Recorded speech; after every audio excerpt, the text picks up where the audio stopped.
It's GPS controlled, it's USB powered, it has a built-in speed alarm, it only takes a few seconds to install, it's cheap, and it works really well. What more would you need from a simple head-up display? So if you specifically want a head-up display that can display the speed on your front windscreen like this, and you want one that will be compatible with your vehicle, then the M1 is definitely for you.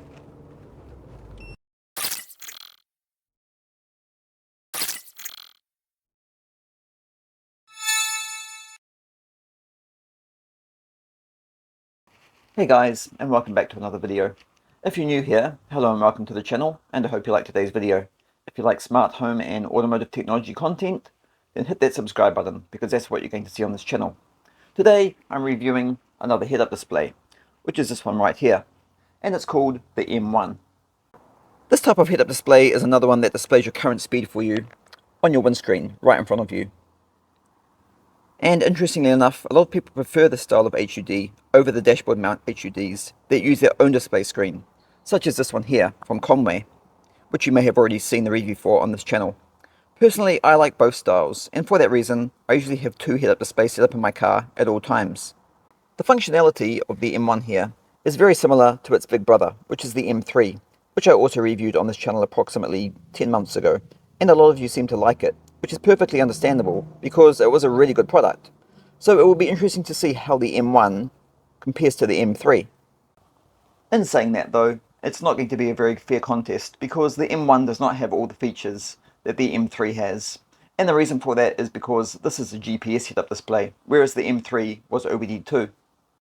But for some, this M1 may have enough features needed for them in a head-up display, especially if you're shopping on a budget, because not only is the M1 cheap, it's also half the price of the M3, and it's also really good. Okay, so straight away, one main advantage the M1 will have over the M3 is compatibility support. Because the M1 is GPS, this makes it compatible for pretty much all vehicles, unlike the M3, which is controlled through the OBD2 diagnostic port of your vehicle. And for some cars, this can become a problem, as it doesn't always work. Yes, just because your car does have an OBD2 diagnostic port does not mean it's guaranteed to work with all OBD2 head-up displays, and unfortunately some people find that out the hard and expensive way. With the M1, you have two options to choose from in regards to the color of the display, and that is white or, like this one, green. I personally only went for green because in my opinion the green display is more attractive and it looks great when driving at night.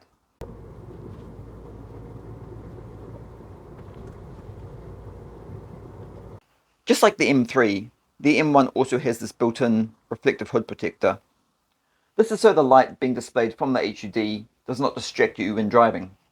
Hands up who has used one of these HUDs before that did not have a reflective hood protector. You can't see it, but my hand is up right now.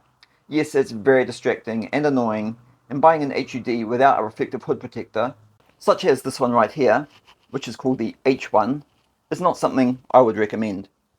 To physically look at, the M1 is just about identical to its big brother, and as far as the size of it is concerned, it is identical, at 8.6 meters long by 3.7 centimeters wide.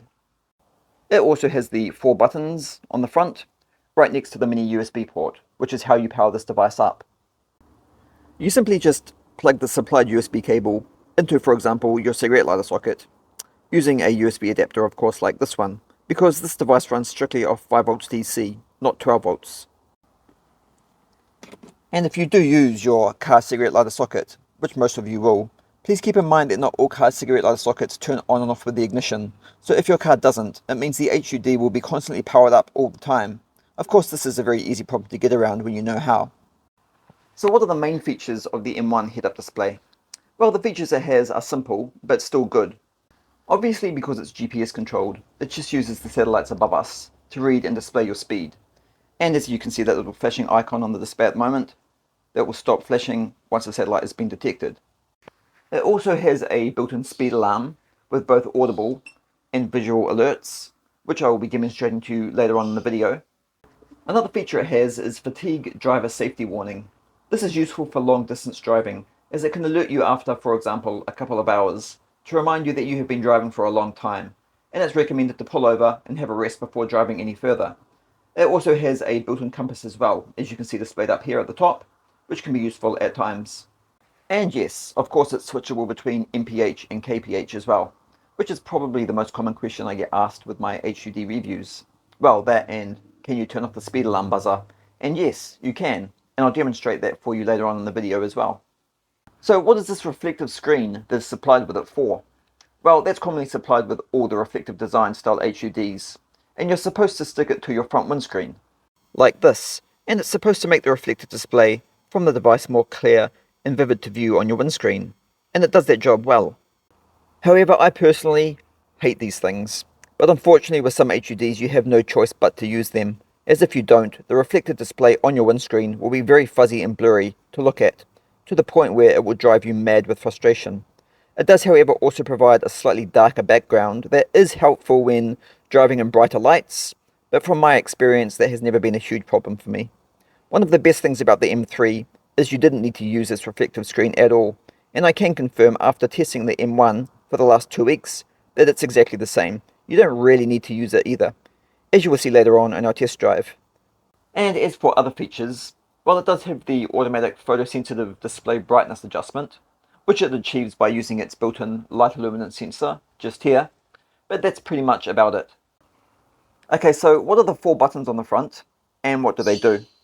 Okay, so starting with this button here, we have the power button, and when pressed and held for 5 seconds, it will turn the HUD on and off. These 2 buttons here, plus and minus, are mostly used for scrolling through the option setting menus, and this button here on the end, the M button, is used for entering the different modes and menus of the device. And now that I have covered all the technical stuff, it's time to see this HUD working. Okay, so I have now installed the M1 head-up display into my Alfa Romeo. And yes, I know. So before continuing any further with the video, I need to make an apology to those of you who follow this channel closely, as I know a lot of you are going to be looking really confused right now. And that is because about 6 weeks ago, I introduced you all to the channel's new project car, which was a 2010 BMW X1. And as you can see, this is not a BMW. Sorry guys, but unfortunately I have some really bad news about the new BMW project car. It unexpectedly died a horrible and expensive death, and now due to its severe internal engine problems that started slowly developing with it in the short time I owned it, you will no longer be seeing the BMW anymore on this channel. I was going to make a video about that, however, while this channel is very automotive based, my analytics have proven to me that most of you aren't here because you like cars. You're here for the technology, and because this is a technology channel, that's understandable. So I won't be making another project car introduction video for that reason. It was very unexpected, so if you can, please put your hands together and say a prayer, as it's now RIP to the BMW. Okay, anyway, getting back on topic, it's test drive time. So let's put this M1 head-up display to the test. Now I can show you just how good it really is, and yes, I'm serious, this really is a great head-up display, as all of you are about to see.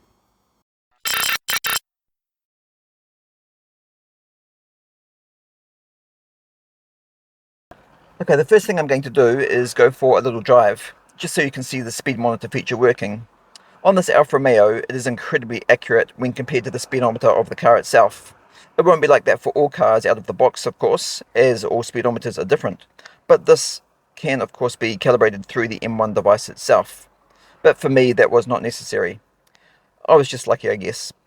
Okay, let's start driving. And by the way, if the display looks blurry or it looks like it's flashing on my windscreen, it's just my camera's fault. I'm just using an old Samsung phone to film this. It's definitely not blurry and it's definitely not flashing. Okay, let's go.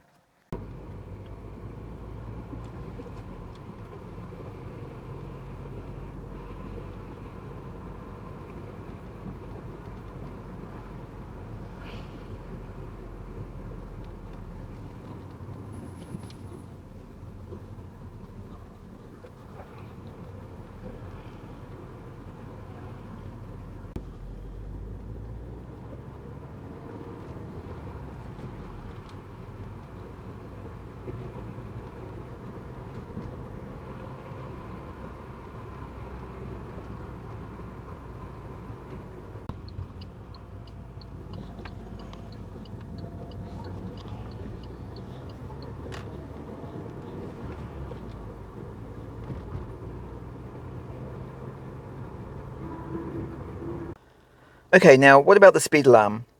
So I've just set the speed alarm of the HUD to 50 kilometers an hour. So when I get up to that speed, the speed alarm will trigger. So let's test that out now.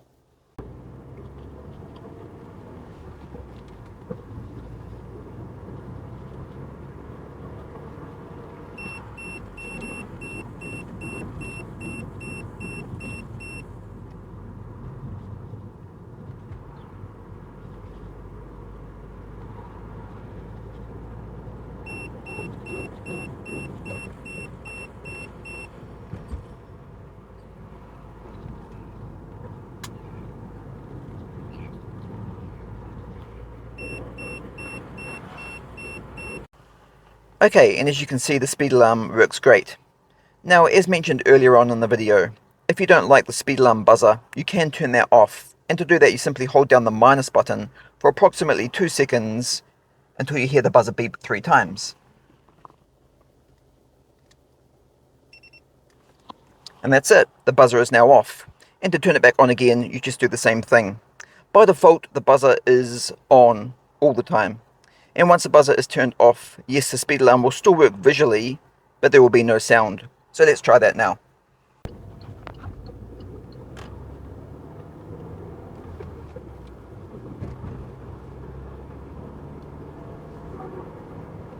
As you can see now, the kilometers an hour symbol still flashes when you get up to speed, but there is no sound. So if you don't like the buzzer, then that's how you can turn that off. Okay, now the speed unit is allocated to option number 5 in the menu settings. So you need to press and hold down the M button for 5 seconds. Choose option number 5. Press the M button once. Now change it from 0, which is kilometers per hour, to 1, which is miles per hour, and then to save that setting, hold the M button down again for another 5 seconds. And that's it. It's now changed it from kilometers per hour to miles per hour. Okay guys, and now for the compass test. I've chosen to do this at night time, just so it makes the display clearer for you guys to see, as it's not the easiest thing to demonstrate. Basically that little tiny green icon in the top corner up that way is telling me that I'm currently facing north. So I'm going to go up the road and turn left into another road, and that should change. So let's see what happens.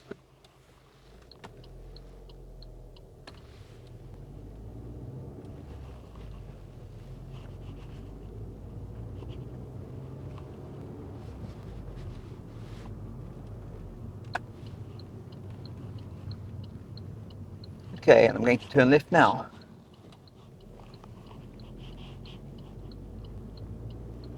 And as you saw, it did change. So if you're looking for a head-up display that has a compass feature, the M1 does, and it works quite well. And that's it. That is how the M1 head-up display works. And as I said before, it's a really great device as well. As for the cost, I paid only $17 for it, plus shipping, and for that price and how well it works, I think that is a bargain. If you haven't already guessed, I am quite a big fan of this head-up display, and will be continuing to use it until the next GPS head-up display review, which probably won't be far away, as I know of another one that is on the way now. So if you want to see that review, then stay tuned, because eventually it will be coming. So would I recommend the M1 head-up display? Well, if you're just wanting to use it to monitor your speed, then yes, I would. It works flawlessly. Of course, if you want to monitor things like temperature and battery voltage, then the M1 is unfortunately not going to work for you. So maybe the M3 would be the better option. That is, of course, if you specifically want an HUD that displays the speed, etc., onto your windscreen. If that's not important to you, then there are a lot of other models to choose from as well, such as this Conway one here, which I also would recommend, and it can do even more than the M1 and M3 put together. Anyway guys, that brings us to the end of another video, and thank you so much for watching. I will put a link in the description below to where I bought the M1 head-up display from, for anyone wanting to purchase one for themselves. If you enjoyed this video or found it helpful, then please like, share and subscribe to the channel, where you can watch even more videos, which I upload every week. And I hope to see you all in the next video.